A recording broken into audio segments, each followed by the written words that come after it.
ఇంకా డాక్టర్ గారు ఏమన్నారంటే పిల్ల నడవకపోతే నడిపిపోతే కాలు తీయాల్సి వచ్చింది అని చెప్పేసి మాట్లాడాడు డాక్టర్ గారు. లేదయ్యా మరి నడిచిద్దిలే చిన్నగా అని చెప్పేసి మాట్లాడాము. తర్వాత మేము ఇంకక్కడ మరి స్టోట్టపురం చీరాల ఏసన్న గారిదని ప్రార్థన ఉన్నది. స్టోట్టపురంలో 7వ తారీఖు 27వ తారీఖు చెప్పారు, గుర్తులేదు నాకు, 7వ తారీఖు అనుకున్నాను. కూటం ఉందని చెప్పేసి క్యాన్వేస్ చేస్తూ ఉన్నారు ఆటో. అయితే మాకు హాస్పిటల్లో తెలిసింది. నేను అన్నాను, అమ్మ నువ్వు ఆ ప్రార్థనకి వెళ్తావు, ఆ ప్రార్థన చూస్తాం మనం, ఏసన్న గారి ప్రార్థన వాక్యం వింటావు నువ్వు అని చెప్పేసి అన్నా నేను. ఏసన్న గారు అంటే ఈ తాడేపల్లి సీతానగరం కొండ మీద ఉంది అయింది చర్చి. ఏసన్న గారు ఇక్కడ ఆయన తాడేపల్లి పాస్టర్ గారు. అదే మేము ఫస్ట్ చూడటం లాస్ట్ చూడటం కూడా అదే మేము చూడటం. మేము అంతకుముందు చూడాలి ఆయన్ని. ఆ ప్రార్థనకి వెళ్తావమ్మా నువ్వు చూస్తావన్న. సరే పాపను హాస్పిటల్లో అడిగి ఇంటికి తీసుకొచ్చాం. ఇంటికి తీసుకొచ్చాక పాపకు బాగా స్నానం చేపించి కాలు క్లీన్ చేసి శుభ్రం కడిగి సబ్బు పెట్టి కడిగి కాలు గాయమంతా కడిగి ట్యూబ్ రాసి కట్టా.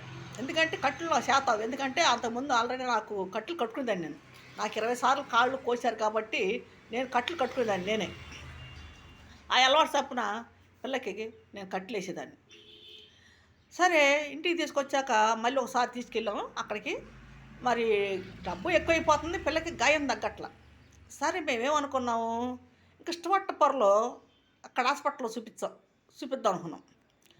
స్టోట్టపురం హాస్పిటల్కి తీసుకెళ్తే ఆ డాక్టర్ గారు చూసి తిట్టాడు. ఇంకా వాళ్ళ అత్తని, మా అమ్మాయి గారు అత్తని తిట్టారు. ఎందుకు, పిల్లకి ఒక్కరో తగిలినప్పుడు ఎంపడినే తీసుకొచ్చాడితే కొద్దిగులో పోయేది కదా, పిల్లకి రకం కాలు కోపించారు, ఆ పిల్లకి ఎంత పిల్ల ఆ రకం చేశారు మీరు, కాలు పోయేది కదా, సెప్టిక్ అయిపోయేది కదా, అంతకాడికి ఎందుకు తీసుకొచ్చారు మీరు అని చెప్పి డాక్టరు తిట్టాడు. ఇంకా ఈ రకం కోపించేశారు కాళ్ళు, ఆ పిల్లకి ఏమైనా షుగర్ ఉందా లేకపోతే పెద్దదా ఏమన్నా చిన్న పిల్ల అని చెప్పి తిట్టాడు డాక్టర్ గారు. నేను అన్నాను, సార్ మరి ఇలా జరిగింది సార్, మరి నాకు తెలీదు, నేను ఉండేది విజయవాడ, మరి పాప ఇక్కడ ఉంటుంది కదా నాకు తెలీదు, తర్వాత నాకు ఫోన్ చేస్తే వచ్చానని చెప్పేసి మాట్లాడాను. సరేనమ్మా నేను మంచి మందులు రాస్తాను, ఇండిషన్లు మంచిగా చేస్తామని చెప్పి ఇండిషన్ చేశాడు. మంచి మందులు రాసి అన్నాడు, అమ్మ నువ్వు ఏ పూటకు ఆ పూట ఇంటికాడ 2 రోజులకు ఒకసారి రా, ఇండిషన్ చేయించుకెళ్ళి అక్కడ మందులు రాపించుకెళ్ళు అన్నాడు.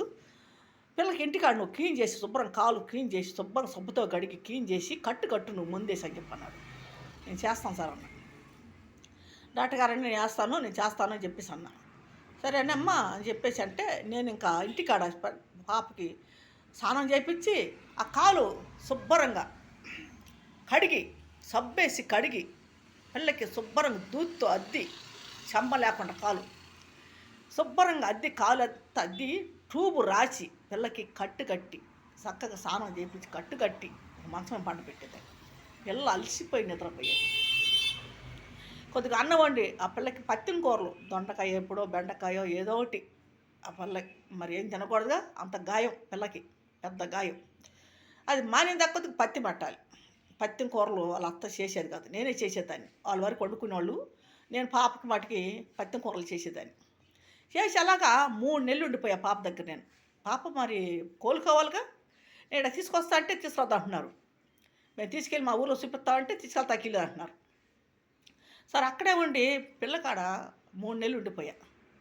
ఇక్కడ తీసుకొస్తే మేము కేసులు పెడతాం వాళ్ళమని చెప్పి వాళ్ళు భయపడిపోయి పంపలా. ఎందుకంటే పిల్లలు చేశారు కదా, నేను ఎక్కడ కేసులు పెడతానని వాళ్ళు భయపడిపోయారు. ఇంకా అక్కడే ఉండి 3 నెలలు చూసి పిల్లకి అన్నీ చేసి నేను పిల్లకి బాగు చేసుకొని కాలు నయమైన దాకా ఉండి పిల్లని బాత్రూమ్కి తీసుకెళ్ళాలంటే ఎత్తుకొని తీసుకెళ్ళేదాన్ని, మళ్ళీ తీసుకెళ్ళి ఎత్తుకొచ్చేదాన్ని. స్నానం 2 బకెట్లు 3 బకెట్లు వేడి నీళ్ళు కాసి పిల్లకి వేడి నీళ్ళు పోస్తే పిల్ల అలిసిపోయి అసలు ఎన్నో రాత్రులు నిద్రపోని రాత్రుల పిల్లకి అసలు అలిసిపోయి పనుకునేది పాప. టయానికి అది అన్నం వండి పెట్టి పిల్లని అట్ట కోలుకున్న దాకుండి 3 నెలలు ఉన్న తర్వాత వాళ్ళు ఎడమొహం పెడమొహం పెట్టుకొని నా తల్లి కొడుకు సరిగా మమ్మల్ని ఇంట్లో తిండి తినిచ్చేవాడు కాదు. సరే 3 నెలలు గడిచాక పిల్ల కొద్దిగా లేచి తిరుగుతుంది. నా కొడుకు ఎక్కడేమో మా బాబు రాడ్ బిల్లు పనికి వెళ్తాడు. ఆ అబ్బాయికి చేసేవాళ్ళు లేరు. ఆ అబ్బాయి వచ్చి చేసుకుంటున్నాడు పనికి వెళ్ళి రావటం ఆ అబ్బాయి చేసుకోవటం నాకు ఎప్పటికప్పుడు ఫోన్ చేయటం అట్టా అంటున్నాడు. నేను ఫోన్ చేయటం బాబుకి ఇట్లా ఉంది. తర్వాత 3 నెలల తర్వాత ఇంటికి వచ్చారు. ఇంకా ఇంటికి వచ్చి నేను అన్నాను, అయ్యా మా చెల్లి కొద్దిగా లేచి కొద్ది తిరుగుతుంది, ఒకసారి వెళ్ళి చూసాయని చెప్పి మా బాబుకి చెప్తే మా అబ్బాయి వెళ్ళాడు. మా అబ్బాయి ఒక 10 రోజులు ఉండిపోయాడు అక్కడ. ఏంటి రాలేదు పిల్లడు అని చెప్పి నేను ఫోన్ చేస్తే, అమ్మ ఇక్కడే ఉన్నాను, ఏం పర్లేదు, చెల్లి కాడ ఉన్నాను, చెల్లి లేచి తిరుగుతుందమ్మా, బాగానే ఉంది పిల్ల అని చెప్పాడు నాకు. పిల్లకి ఆ పనులు ఈ పనులకు వచ్చి చేస్తున్నాడు పిల్లోడు. ఏది కాతి నీళ్ళు బావిలో నీళ్ళు తొడుకురావటం, ఇంటికాడ నీళ్ళన్నీ నింపటం, మరి పెద్ద పెద్ద మొద్దులు పగలేసి పేళ్ళు పొయ్యి కాడేయటం, మరి అన్ని పిల్లకి మరి చేస్తూ ఉన్నాడు అక్కడ. ఇంకా వాళ్ళ అత్త ఏం చేసింది, ఏరా పిల్లోడిని ముఖం పట్టుకు అడిగేదంట. అన్న కాడ కూర్చుంటే ముఖం పట్టుకు అడిగేదంట. ఏరా నువ్వు ఇంటికి వెళ్ళటం తెలీదా, వచ్చి ఇక్కడే ఉండిపోయా 10 రోజులు, ఇంకా అలాగ ఉంటారు ఏంటి వచ్చిన వాళ్ళు, పోరా ఇక్కడ ఉంటే ఎంత జరిగిద్ది అనుకుంటున్నారు ఏంటి అని చెప్పి ముఖం పట్టుకొని పిల్లోడిని అడిగేదంట. పిల్లోడు బాధపడిపోయేవాడు. బాధపడిపోయి పిల్ల ఏడ్చుకునేదంట. అన్నయ్య ఏం చేస్తావు అన్నయ్య, పోనీ అన్నయ్య పట్టించుకోవద్దు అన్నయ్య అని చెప్పి అంటే, లేదులే అమ్మ, సరే ఇంటికి వెళ్ళిపోతానమ్మా, నువ్వు జాగ్రత్త అని చెప్పి పిల్లకి నచ్చ చెప్పి పిల్లోడు వచ్చాడు. వచ్చాక అమ్మా ఎట్లా జరుగుతుందమ్మా, చెల్లిని బాగా టార్చర్ పెడుతున్నారు, బాధ పెడుతున్నారు అని చెప్పేసి మాట్లాడాడు పిల్లోడు. మరి ఏంటయ్యా నువ్వు మాట్లాడిపోయావా ఏందంటే, ఏం మాట్లాడతానమ్మా, ఇద్దరు బిడ్డలో మనం ఏం మాట్లాడతాం, కాపురం పోయిద్ది ఎందుకు చేయని అమ్మా, ఎట్టో కట్ట ఏం చేస్తామమ్మా, ఆ బిడ్డ కాపురం నిలబెట్టుకోవాలి కదా, మనం ఏదన్నా అంటాం, మనం ఒక దెబ్బ కొడతాం, ఏదన్నా మాట అంటాం, పిల్ల అక్కడ కాపురం చేయాలి అని చెప్పి పిల్లోడు ఏం అనకుండా పిల్లోడు దిగమింగి పిల్లోడు పిల్లని బాధపడతాం చూసి అలాగా చూడు.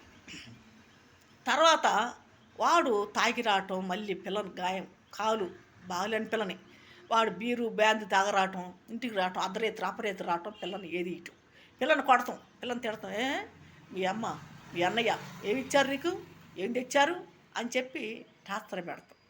అలా చాలా ఇబ్బంది పెట్టేశారు పిల్లని. నేను అన్నాను, అమ్మా ఏసన్న గారు ప్రార్థన జరుగుతుంది, ప్రార్థనకు వెళ్తావు, చూస్తావు, ప్రార్థన కూడా చూస్తావు, పాస్టర్ గారిని చూస్తావు అని చెప్పేసి అన్న. నిజమేనమ్మా అని. అవునన్న. ఆ రోజు ఇంటికి తీసుకొచ్చాం పిల్లని. ఆ 2వ రోజే ప్రార్థన జరుగుతుంది, ప్రార్థనకి వెళ్ళాము. అమ్మ నడుస్తా అంది. నడవలేవులే అమ్మ, వద్దు ఇసుకెళ్ళిపోయిద్ది, ఆ గాయంలోకి మళ్ళీ నడుస్తామనంటే ఇసుకెళ్ళిపోయిద్ది అని చెప్పేసి అన్నాం. అంటే పిల్లని కొద్దిగా బండి మీద ఎవరో కుర్రోడు, వాళ్ళకి తెలిసిన కుర్రోడితే కొద్దిగా అన్నయ్య కొద్దిగా అక్కడ దింపాని అంటే దింపాడు, బిండ మీద తీసుకెళ్ళి దింపాడు. నేను వెళ్ళే పిల్లని కాలే, పిల్లని దగ్గర కుర్చీలు కూర్చోబెట్టుకొని కొద్ది పాస్టర్ల దగ్గరలోనే ఉన్నాం. వాక్యం అంతా చెప్పాడు, వాక్యం అంతా విన్నాం. ప్రార్థన అంతా అయిపోయింది. లాస్ట్ పెద్ద వాన వచ్చేసింది. అయ్యో వాన తడిచిపోతే పిల్ల అని చెప్పి గబ్బా పిల్లని వాటేసుకొని పిల్లని ఒక స్కూల్, గవర్నమెంట్ స్కూల్ ఉంటే ఆ స్కూల్ దగ్గర అంచు గోడంబటి వెళ్ళి పిల్లని కూర్చోబెడుతున్నా. వద్దులేమ్మ ఏమవుతుందని చెప్పి అంటే మళ్ళీ పాస్టర్ గారు ఆ వారంలోనే ప్రార్థన చేస్తున్నారు. పిల్లని గబగబా తీసుకెళ్ళి పిల్లని అయ్యసన్న గారితో ప్రార్థన చేశాడు. ప్రార్థన చేశాడు. పిల్లకి ప్రార్థన చేపించుకున్నాక ఇంకా పెద్ద వాన, ఎటోళ్ళు అటు వెళ్ళిపోతున్నారు. ఇంకా వెళ్ళిపోతుంటే పిల్లని తీసుకొచ్చి వాళ్ళలో తడిచిపోతుంది. అయ్యో గాయంతో ఉంది పిల్ల, గాయం ఉంది, మరి ఏమన్నా అయిద్దో ఏమో అని చెప్పి మళ్ళీ మేము భయపడ్డాం. వాళ్ళ ఆయన బండేసుకొని పిల్లని తీసుకురాకుండా బండేసుకొని ఒక మొండను తీసుకొని వెళ్ళి ఒక స్కూల్, గవర్నమెంట్ స్కూల్ ఉంది, ఆ స్కూల్ కాడ ఉన్నాడు. వెళ్ళి ఆ మొండతోటి ఉన్నాడు. ఏరేవాడు వచ్చి, అన్నయ్య మా ఆయన ఏడంటే ఆ పిల్ల, అమ్మ మీ ఆయన అటు స్కూల్కి వెళ్ళాడమ్మా నాకు తెలీదు అని చెప్పి అన్నాడు. తర్వాత ఏరే వాళ్ళు చూసి, అమ్మ మీ ఆయన పలానా దాంతో ఉన్నాడు అక్కడ స్కూల్ దగ్గర అని చెప్పంటే బాగులేని పిల్ల ఇంటికాడ కూడా దించలేకపోయాడు. ఇంకా ఆ పిల్ల ప్రార్థన జరిగాక ఇంటి దాకా నడిచింది. అలాగే చిన్నగా అడుగులు వేసుకుంటా నన్ను కూడా ఎత్తుకోవద్దా ఉంది. అమ్మ ఎత్తుకోవద్దు నడుస్తానమ్మా నేను నడుస్తా అని చెప్పి చిన్నగా పిల్లని పట్టుకోవద్దమ్మా నన్ను పట్టుకోవద్దు నడవాలని చెప్పని పట్టుదలతో పిల్ల నడుస్తానమ్మా నేను నడుస్తా అని చెప్పి దేవుడు ఇస్తాడమ్మా ఏం బాధ భయపడకంటే చిన్నగా వర్షంలోనే నడిపించుకొని ఇంటికి తీసుకెళ్తే పిల్లకి ఇంక ఒళ్ళంతా తడిసిపోయింది. ఒళ్ళంతా తుడిచి మళ్ళీ ఆ కట్టు శుభ్రంగా తుడిసి నేను మళ్ళీ ఆ గాయం అంతా శుభ్రంగా మళ్ళీ వేడి నీళ్ళతో తుడిసి పిల్లకి మళ్ళీ ట్యూబ్ రాసి కట్టు కట్టి పిల్లకి బట్టలు మార్చి మళ్ళీ పక్కేసి మంచం మీద పండబెట్టా. ప్రార్థనకి వచ్చాక తెల్లారు లేచి కొద్దిగా పిల్ల హుషారుగా తిరుగుతుంది. హాస్పిటల్కి వెళ్ళి అట్ట పిల్ల గాయం మానింది. మానాక వాళ్ళు ఎంతో మళ్ళీ ఇబ్బంది పెట్టారు పిల్లని, చాలా బాధ పెట్టారు, చాలా ఇబ్బంది పెట్టారు.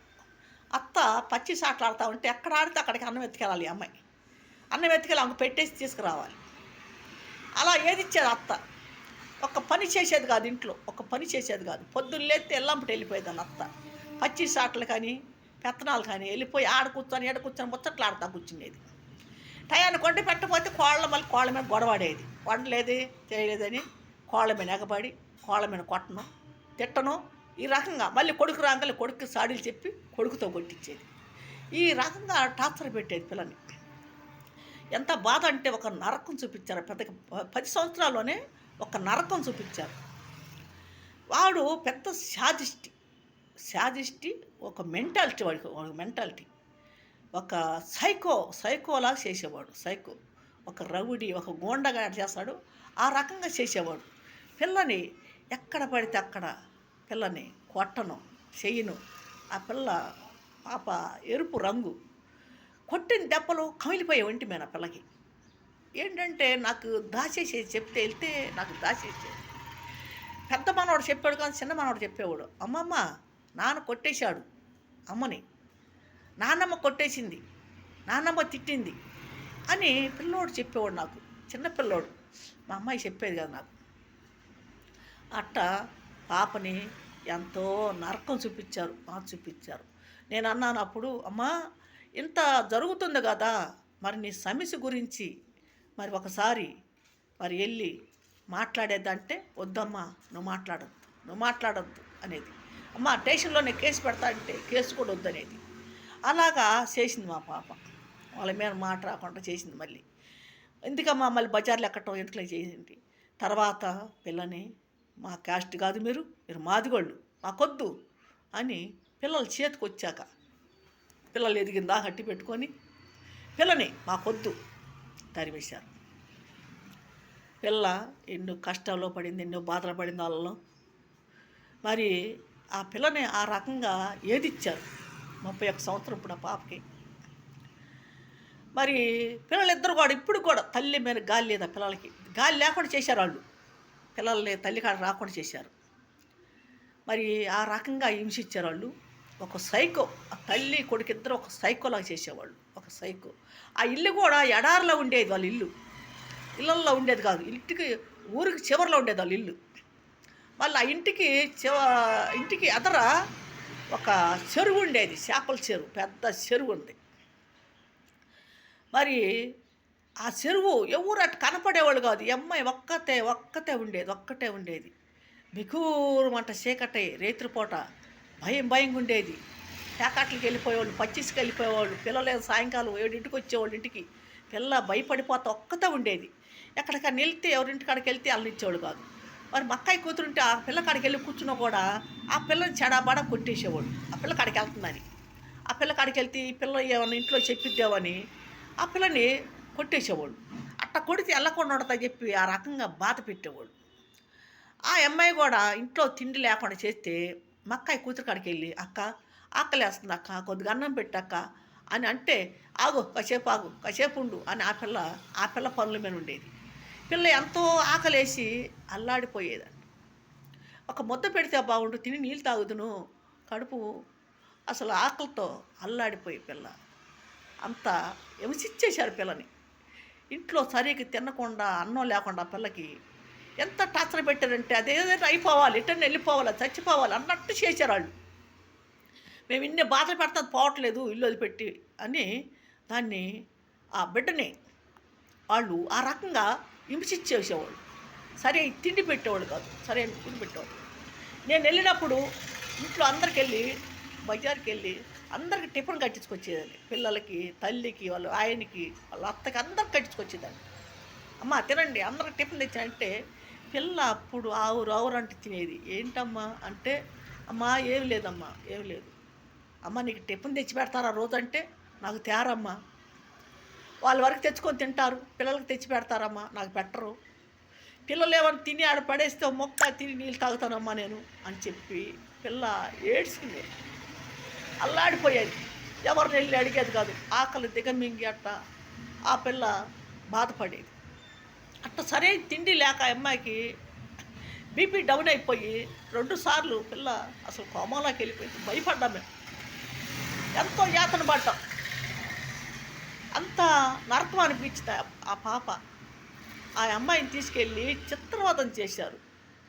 ఎందుకు చేశారు అట్లాగా మాకు అర్థం కావట్లేదు. ఎందుకంటే వాడికి ఆల్రెడీ 4 మండలు ఉన్నారు.